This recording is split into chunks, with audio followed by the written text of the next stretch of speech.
we're not going to walk away from it, or as Commissioner Morai said, I think there are other things, many have said today, there's other tools in the toolbox. You can look at them as we expand the tag quotas, try to minimize congestion issues, and be more successful. I actually agree with Commissioner Rain that Ken and his folks have been doing their best to, as soon as they get information that they're sharing with the sportsmen, maybe we can work some website up or something with a comment to conservation education to try to have it more timely so that it's not one-on-one, because it is very time-consuming to our biologists to sit with the sportsman on the phone. Maybe somehow getting more of a shotgun approach. Yeah, elk are just so big they don't fall prey to predation. Okay, any other commission comments? Seeing none,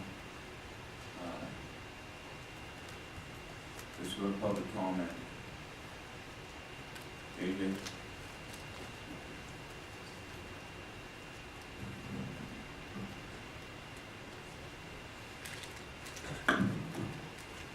Good morning, it's still morning. Commissioner Rob, members of the commission, JJ Gugachia for the record, President of the Nevada Cattlemen's Association.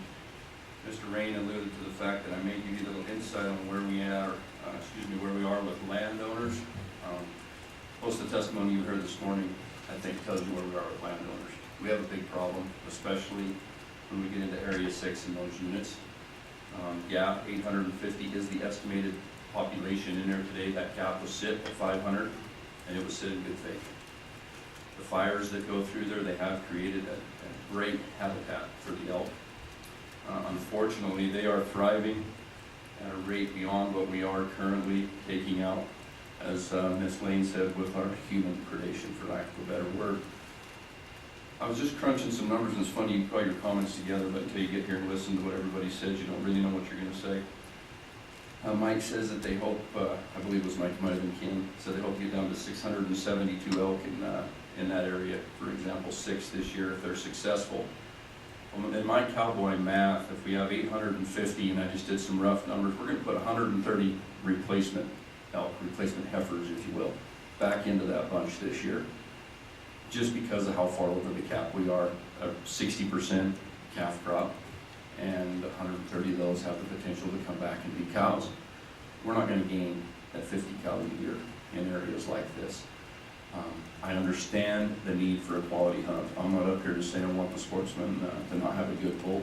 I want them to have a quality hunt. I'm very encouraged by some of the things I heard. And Commissioner Rob, you said maybe we need to look at having some of these hunts when somebody's out there, I think you said earlier, with a deer tag, for example. Yeah, we can put less people out on the ground if these guys can have a cow elk tag, maybe an antelope tag, or a deer tag, or something along those lines. I get these complaints all the time.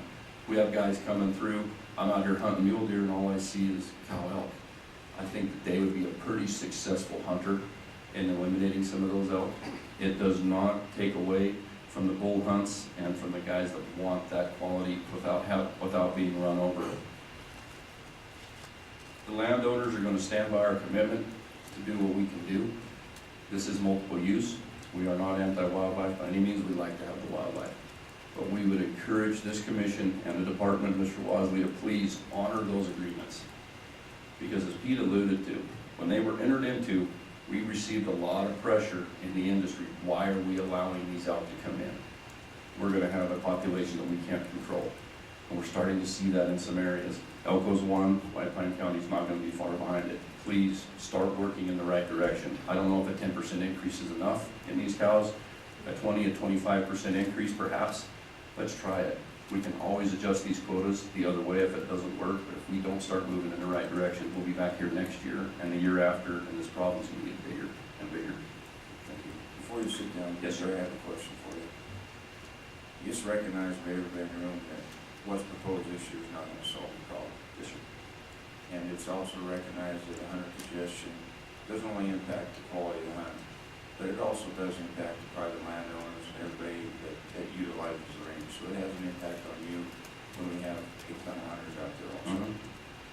What I'm asking is, with this moderate gain in tags this year, could we get you guys to support a moderate gain with the agreement that we would look at, Don Septon called it the other night, a delk tag, a deer elk tag. You know, different things we can do. We need to change the toolbox because the tools we have right now are not keeping that. So I don't want to screw everybody up this year, including the landowner and the hunters. But I want to have a year to work on this and come up with a better plan. Right. I will say on a personal side, Mr. Rob, yeah, let's make some moderate gains. I understand, and it was stated earlier, we're looking at 3 or 4 years. Landowners are probably, it's going to take 5 years to see a significant gain and where we need to go. We're willing to accept that. We don't want the increased pressure out there either along the private property. We don't want the increased pressure on our county roads and along our fence lines. So yeah, we are committed to work with you. Let's make those moderate gains this year. Let's look at your delk tag, I believe you called it. Let's look at things like that.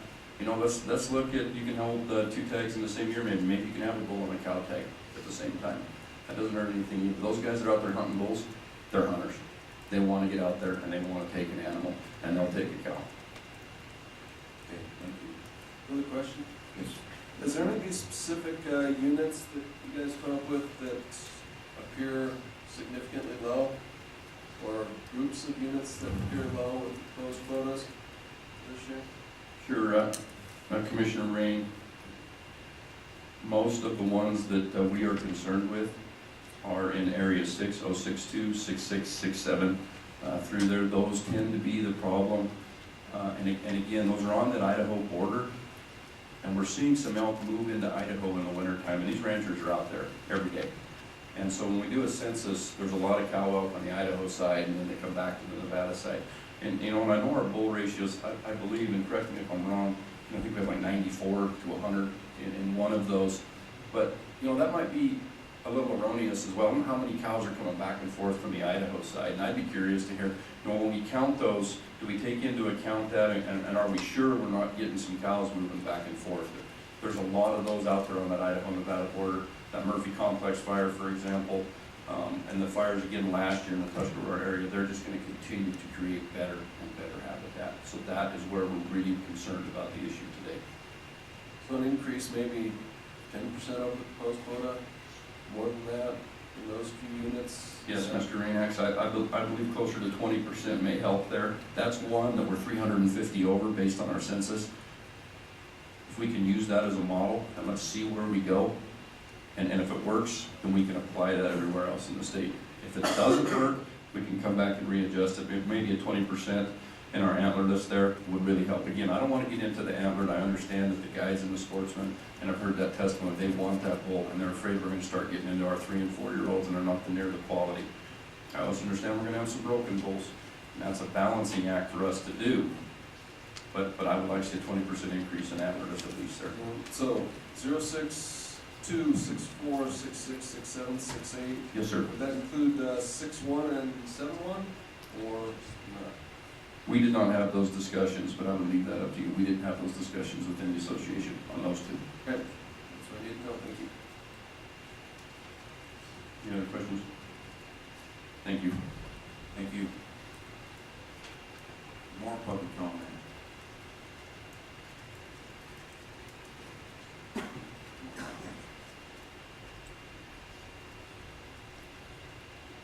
Thank you, Mr. Chairman. Mr. Zeddy, representing myself. I'm a member of the Oakland County Cab Board, and we understand that we are up against it for sure on the up numbers of elk.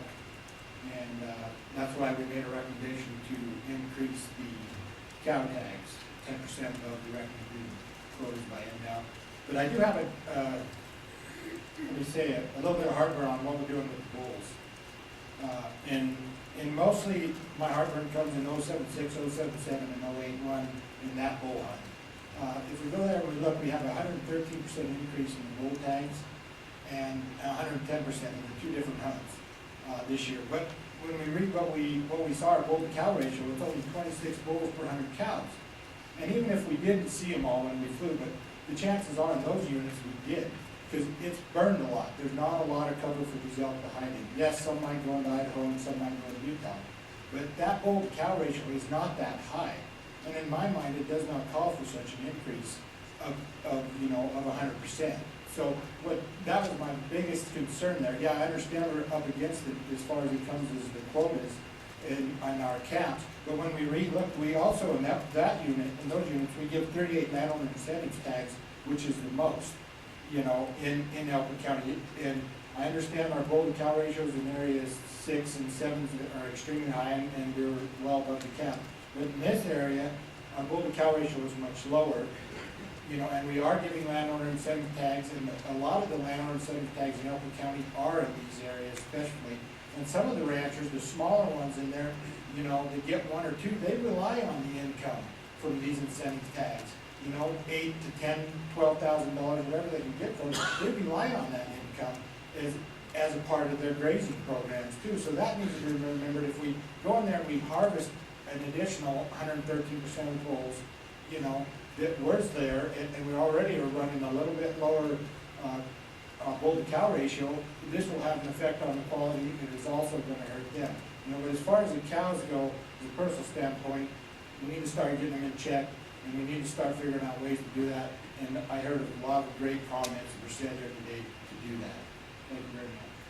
Thank you. Any other additional public comment?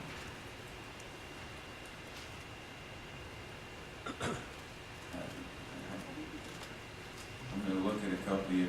Okay, Shane, you got your hand up. Are you talking about just rifle right now, bulls, Yes. or what are you talking about? Yes, right. But just the overall bull management or elk management.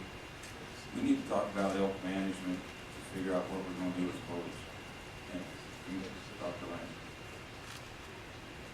The reason I'm bringing this up is I need to hear from some of you guys, Shane, Corey, Chad, on our high bull cow ratios and what you think what the impact of that is. Gerald Led for the record, Mr. Chairman, members of the commission. I'm a sportsman hunter, and I agree what you were saying.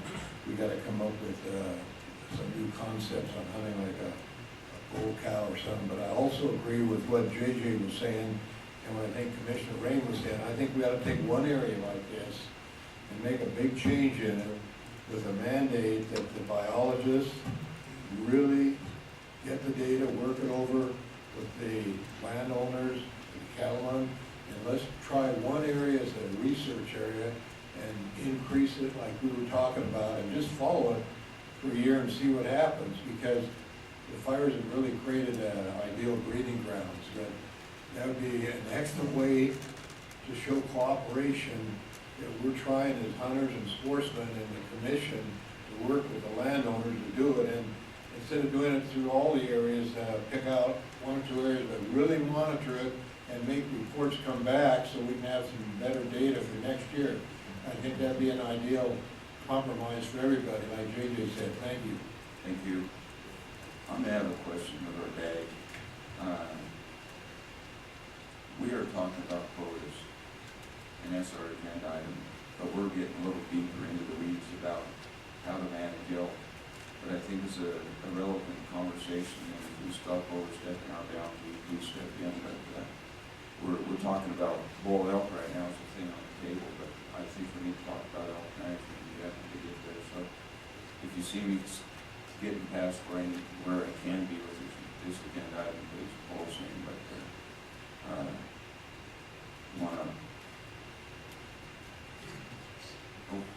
Jed, let the name come up first, then you come up, Jed. Thank you. For the record, Elaine Carrick from Reno, Nevada. I've just been listening to how to control elk and how the population has increased significantly over the last few years. And I'd just like to offer a very common sense solution to what I see the problem is.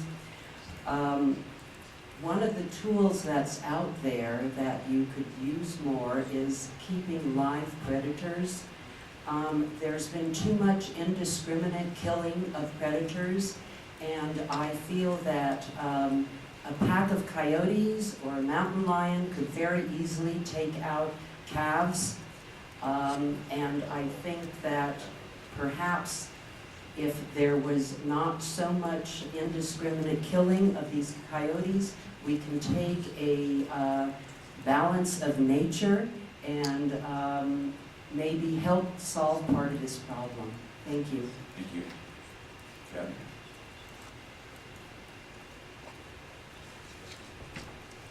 For the record, Chap Liz, I think we all realize that this is not going to be fixed overnight.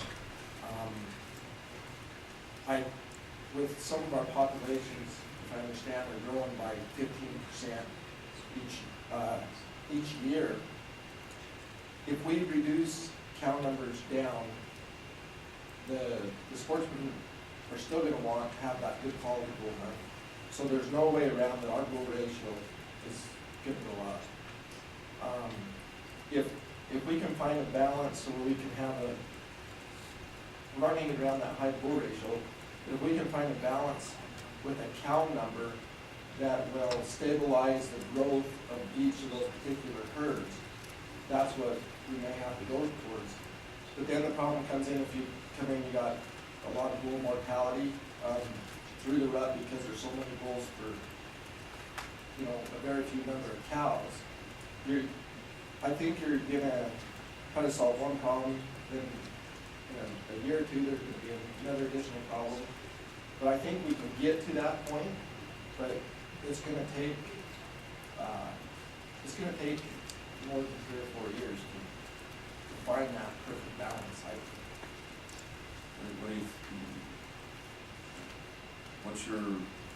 In your opinion, what's the cap on where bull-cow ratio should be? I mean, we're pushing it. We have broken bulls. Well, I think sometimes with broken bulls and stuff too, is sometimes feed related. Depends on if you have a dry year and different things like, I don't know what that number is, Chairman Rob. I think you're gonna have to wait and see, what it is. I couldn't pick that number. In area 6 where they got 94 bulls, or whatever that is, that number, I mean, are they seeing a lot more broken bulls in those areas compared to other areas that have, like Mitch said, down to 26? I don't know.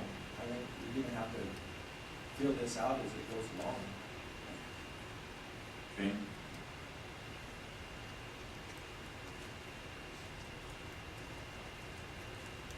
The high bull to cow ratios that you're talking about, they're not really reflective of White Pine County. You're looking last year's survey, we're running 29, 30, that type of bull to cow ratio in units 111, 213, 221, 222, and area 132. So you're not talking about a bull to cow ratio of 90. We're pretty stabilized. It's climbing slowly in White Pine County, but it's not at that level. And our calf production has slowed in the last few years, and some of us feel that that's due to aggressively hunting cow elk during the rut. It's spreading them cows, it's causing second estrus, cows aren't being bred first, it's moving cows, it's taking bunches of cows and just making them smaller bunches, and we feel that's why that ratios went down on the calf crop, and that might be something that may help Elko County in the future. The only area where we have a real increase in population this year is 131 and 132, and that is reflective in the cow elk tags this year. I believe they doubled. So, thank you. Thank you, Dr. Dixon, and Corey.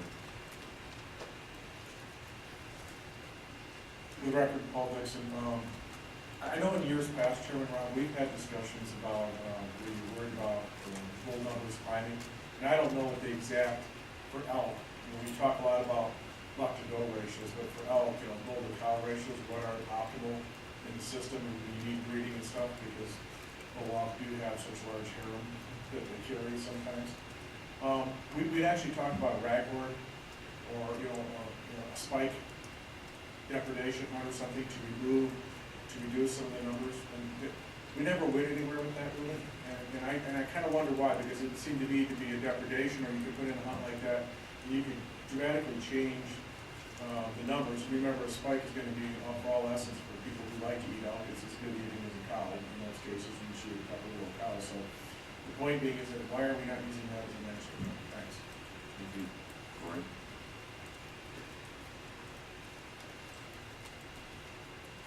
I'll try to be quick. A lot of things were mentioned. For the record, Corey Ladd, Lincoln Cab. Much has been said.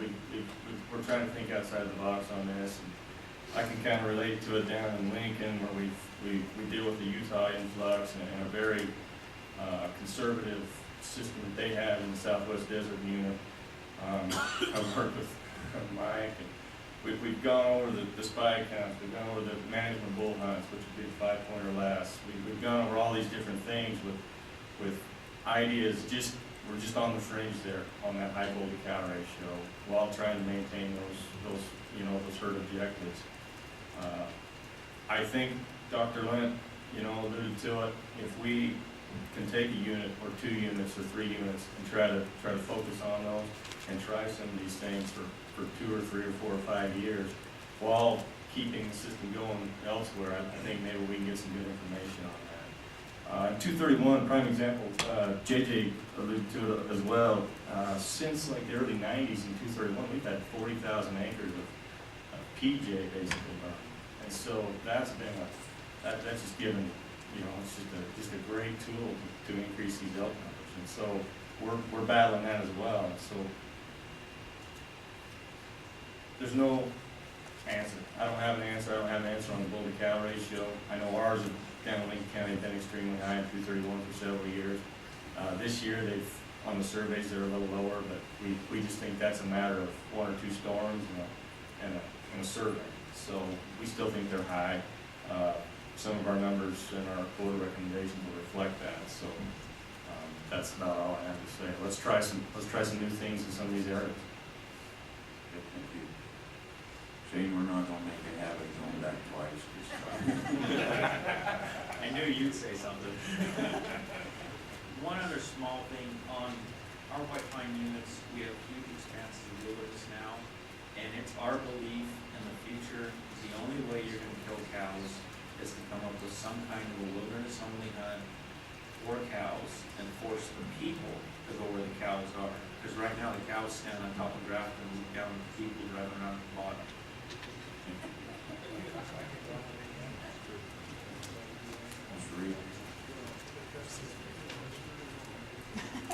John Reed, speaking for myself. I don't live in elk country, but I hunt in elk country. I've hunted Idaho extensively and Elko County in that area a little bit. And I would like to speak up for old people that are meat hunters. Quality hunt is defined in a lot of ways. And I would suggest that, especially when we talk about tripping all over each other in areas that we've got that are bigger than eastern states, that has a lot more to do with bad behavior of hunters. And maybe we ought to make a little more extensive push on the ethics. Maybe the game wardens can, when they see a guy blocking off campsites, things like that. I mean, there are things we can do. We might even suggest people get in shape and get off their ATVs. There's a lot of, like I said, there's a lot to a quality hunt, and it's not always all about the trophies. Thank you. Thank you. Any other public comment? Being done, we'll bring it back to the commission. Commissioner McBeth.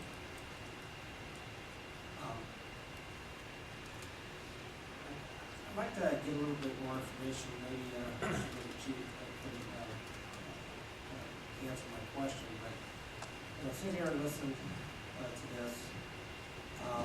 I understand that the caps were set in the past, and I would assume that those caps took into account the status of the habitat at that time.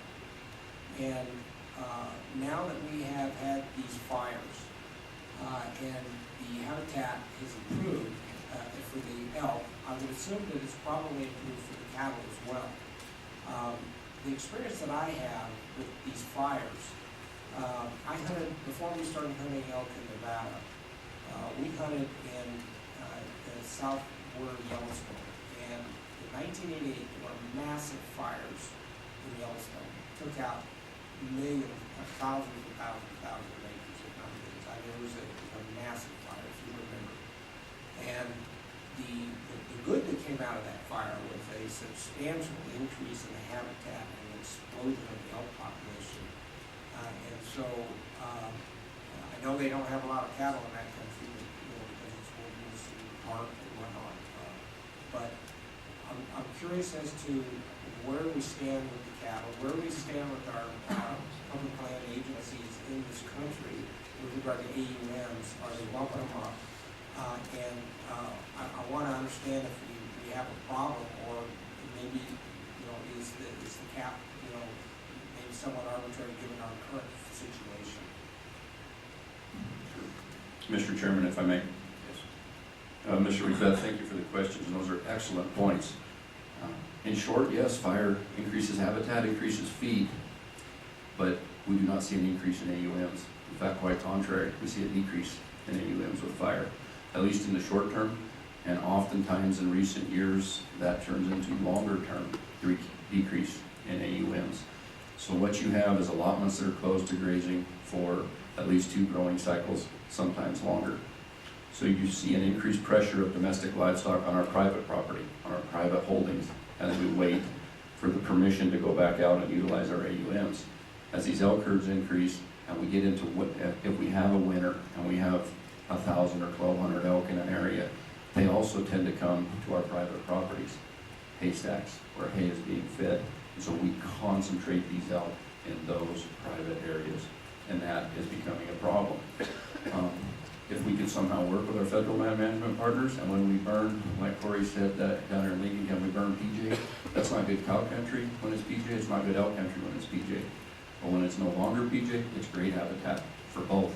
But we're not seeing increases in cow numbers down there, domestic cow numbers, bovine. So I understand completely what you're saying. These were set, these cats, and we had the big fires, 99, 2001, 10, 11, 12. But there is not an increase in carrying capacity granted to us by the federal land management agencies. Did that fully answer your question? I don't know if maybe Commissioner strategies to communicate with the federal land management agencies on this issue. Thanks. Thank you. Any other commission comment? Mr. Drew? This question might be for Ken. The point got brought up, and we had some correspondence in regards to the 7 and 8 hunts and bull ratios being down this year, and the tags essentially doubling. Maybe you can address that a little bit. Is it a combination of things? Is it trying to catch up with the bull cow ratio because the cow numbers have gone up so much, or what kind of combination of things has led us to the big jump? Yeah, if you look at the recruitment in that area for the last 3 years, it's one of those ones that's been pretty phenomenal, which is with the increase in cow tags in there, the bull ratio has gone up there. We documented a bull ratio of 26 in there, or we're modeling it closer to 70 to 75.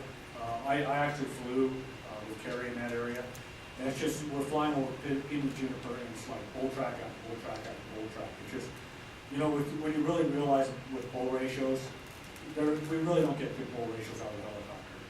It just doesn't happen in most areas. And so 062 is an exception because it's completely open.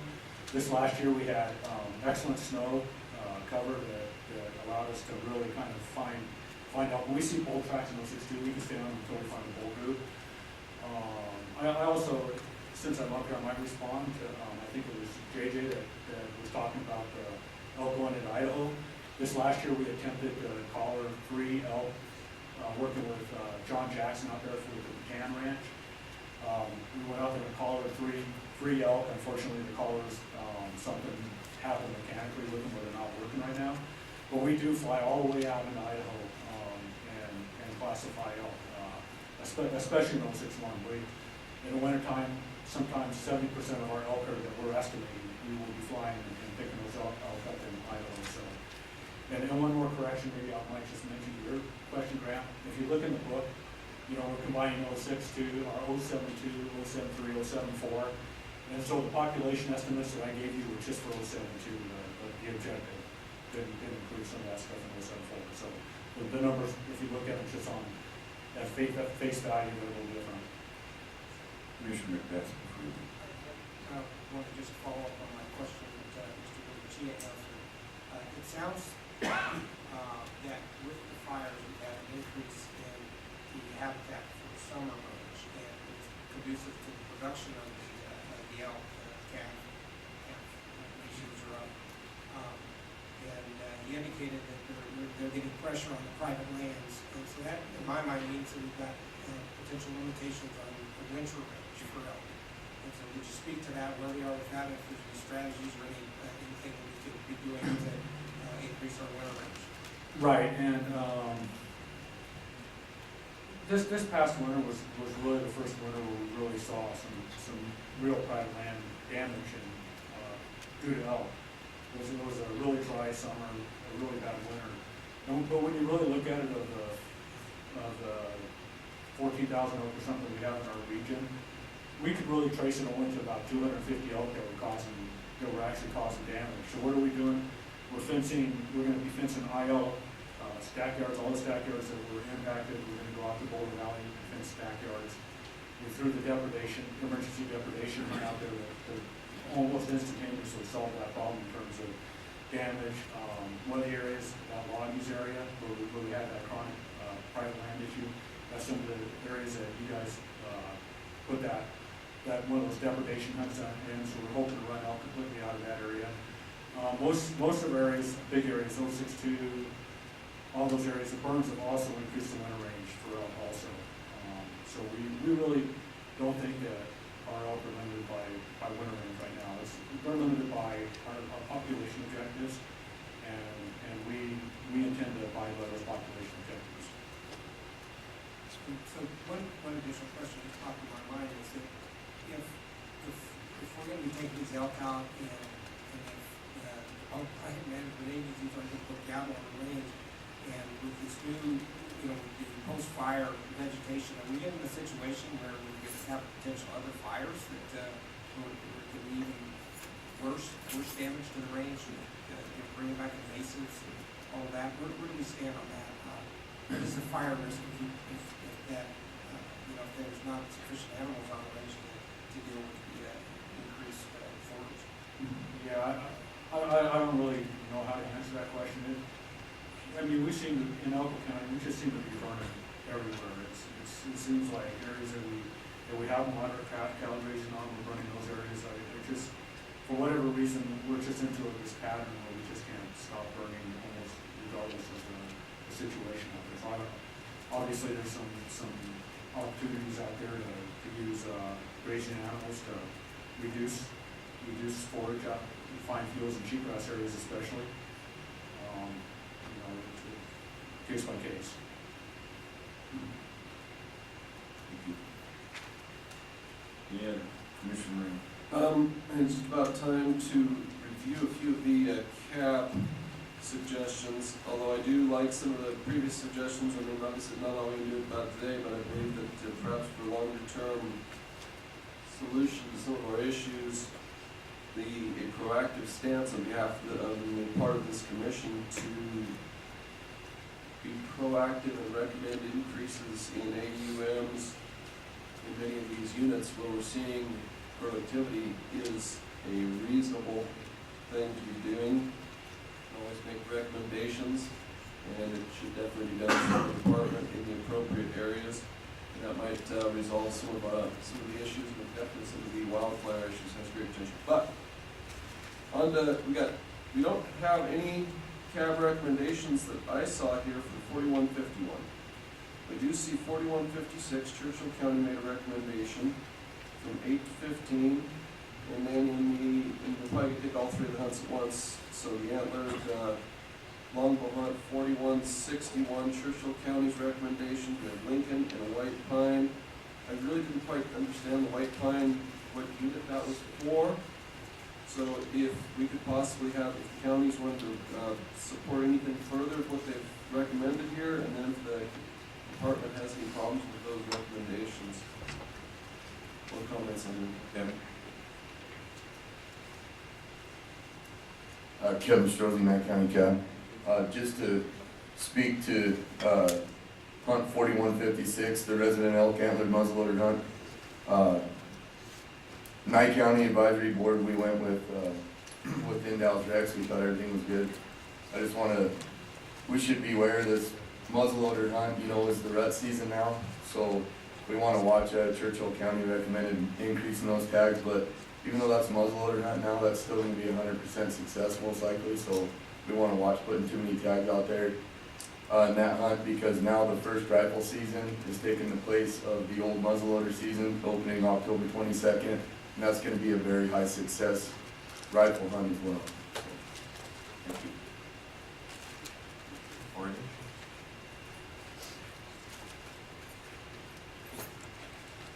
For record, Corey Loudon, Lincoln Cab, on the longbow hunt, 4161.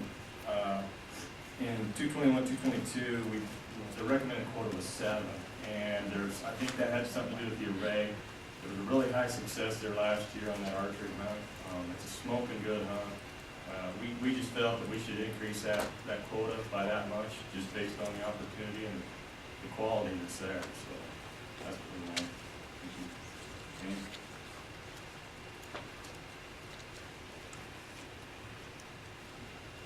White pine cab, I guess, plain and simple, I stated something on what Corey just said on hunt 4161, units 221, 222. We have a recommended increase of 18 tags on the rifle hunt, but they want to drop the archery hunt in half, and we didn't feel it's fair to the archers. We understand the man success of a 3-year average, and it drives the model, but to drop them in half and raise rifle tags, we didn't feel was appropriate. Thank you. Any other cabs? Seeing none, bring back to the commission. If we keep going, Dave will make it back for an elk. Commissioner McGrath. Just look at my numbers on the 4161 hunt. The idea here was between 11 and 22 to maintain it at a roughly a 56 to 44% split. We split the units, and we've decided to do that. So the reason that 221, 222 are low, because the tag split there is 75-25. We've got 75% of the tags for that whole, both of those units in on the 111, 115, and we have 47. So that's a 75-25. So if we even just move it. I guess my question is, what was the reason for that? It was, as was alluded to by some of the counties, it was demand success. There was a differential success between 111 through 115 and 221 and 222. Even with the 3-year average, trying to dampen that. Just, we had 73% success just in 1 year in 221. We're happy to see if the county supports more bull tag, we are.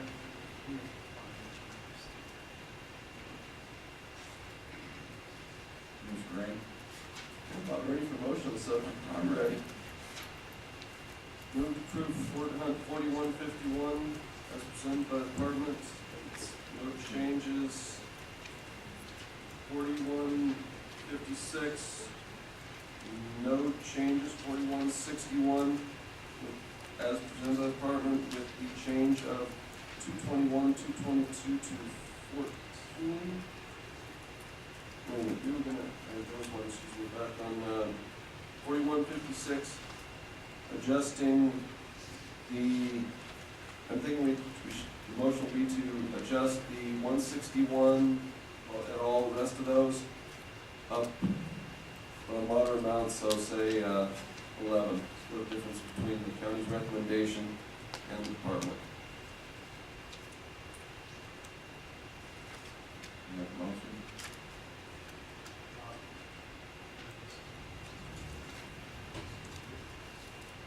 Here's more.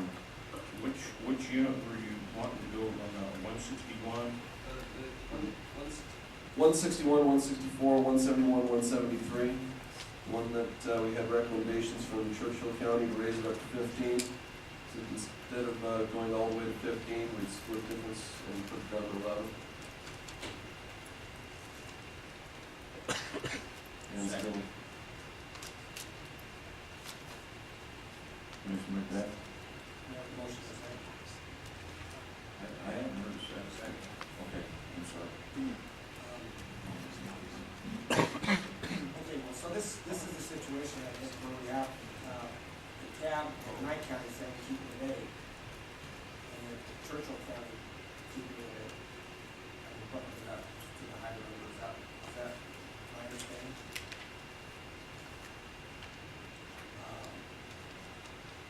I've always leaned, I've always been in this position where I'm from Clark County and I listen to my Clark County cab and want tags, and that, yet I, come to this commission meeting and I end up, having a preference for the captains in an area, whose county includes that unit. And so I always tend to lean towards, towards that county and discount the counties that, are county recommendations that are not, where that unit is not within the county. So I tend more to keep the 161 on an 8. That would be my preference. Mr. Walsh? Thank you, Mr. Chairman. I'm keeping along the same lines as Commissioner Beth on that.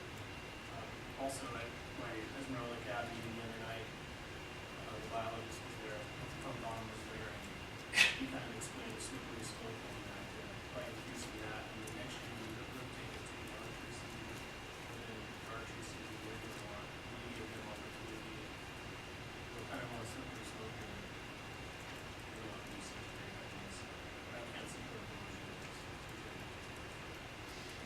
And I spoke with Tom Donham, multiple people in Tonopah County, and I've actually had that muzzleloader tag when it was the week after, and it's one heck of a hunt, and that's when the rifle season's going to be this year. Success rate's going to be up on both of those, and after I talked to Knight County, I did talk to the chairman of the Churchill County Commission and tell him that I did think I could support their recommendation anyway. So outside of that, that's not part of the motion I have problem with. So, Commissioner McBeth? I guess, consistent with that, I'd offer a friendly amendment to the motion. I support Mr. Raymond's motion, with the exception I'd like to see the 161, 164, 171, 173 for eliminating for the hunts. And I understand For 56. friendly amendment by Commissioner Rain yesterday was not the proper way to go about it. You have a proper way. And we've had that thought in some prior meetings. I went back and reviewed the Carlos rules. We were kind of screwing up on it. I did check that. There is no such thing. Which that's so that's not a gently withdrawal motion from that. But regardless, I think the CAB had it appeared by looking at their minutes, they had some really good input. It is over a huge area. A modest increase in a few bull tags is not going to be damaging to the population. It seemed reasonable to try to split difference between what a couple calves went. We actually went on the low side of half, and that's why didn't recommend 12 or anything. So vote on it. It might go down and we back up in 30 seconds. Something else could die. Okay, on the call for the vote. All those in favor of the motion signify by saying aye. Aye. All those opposed? Aye. So, you got the folks here. More eye and green.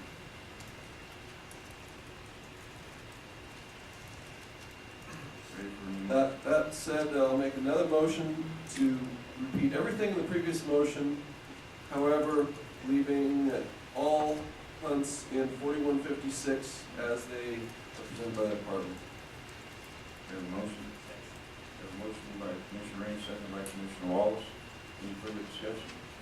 Seeing none, I'll call for the vote. All those in favor signify by saying aye. Aye. All opposed? Motion passed unanimously.